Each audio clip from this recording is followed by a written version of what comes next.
বিরোধী দলের নেতার কথা। বিজেপি এলে এই ধর্ষকদেরকে কোর্টে পাঠাবো না, সকালে জমা নেবো, বিকালে খরচ করব। বিজেপি আজকে বলছে সকালে জমা করে বিকেলে খরচ করবো। 2024 সালে Association for Democratic Reforms report বার করেছিল আমাদের দেশের 151 জন এমপি, 151 জন এমএলএ, যারা বিজেপির এমপি, বিজেপির এমএলএ, তাদের নামে মহিলা ঘটিত অপরাধ রয়েছে। বড় বড় ধর্ষণের মামলায় তারা অভিযুক্ত। মহিলা ঘটিত একের পর এক শ্লীলতাহানি আর ধর্ষণের ঘটনায় অভিযুক্ত বিজেপির 151 জন এমএলএ আর এমপি। তাহলে আইনের শাসন তো আলাদা হওয়ার কথা নয়। সকালে জমা আর বিকেলে খরচ যদি হয়, করবেন নাকি আপনার 151 জন এমএলএ আর এমপি কে খরচ? এই উত্তরও আপনাকে আজকে দিতে হবে। যে ঘটনা ঘটেছে খুবই মর্মাহত, দুঃখিত আমরা। বিজেপির স্লোগান ছিল ভরসা ইন, ভয় আউট।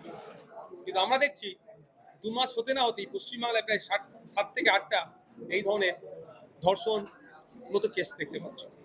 শুধু তাই নয়, তৃণমূলে আমরা যেটা দেখতাম, ধর্ষণ হলে ও প্রেগনেন্ট, ও খোঁতে ধরার জন্য ছিল, ও ল্যাব অ্যাফেয়ার্স বলে যেমন চালিয়ে দেওয়া হতো, ঠিক পশ্চিমবাংলায় এই সবে নতুন সরকার এসছে, থানা থেকে যার নামে অভিযোগ আছে ধর্ষণে তাকে ছাড়িয়ে নিয়ে চলে যাচ্ছে।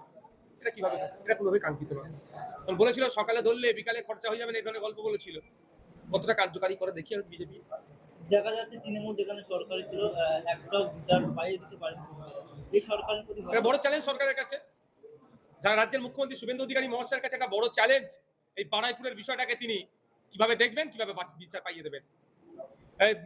মিতার পিতা যথেষ্ট কনফিডেন্স রেখেছে মুখ্যমন্ত্রীর উপরে, তার কথাতে তিনি মাইকে বলে যে অবরোধটাকে তুলে নিয়েছেন। এখন হচ্ছে শুভেন্দু অধিকারী মহাশয়ের কাজ কথা প্রমাণ করাতে হবে। সোশ্যাল মিডিয়ায় একটি পোস্ট নিয়ে আজকে আপনার যাওয়ার কথা ছিল এবং আজকে নাকি আপনি গেছেন সোশ্যাল মিডিয়ায়। না, আজকে আমার যাওয়ার কথা ছিল, পরবর্তীতে বিশেষ কারণে আমি সেটাকে শিডিউল চেঞ্জ করেছি।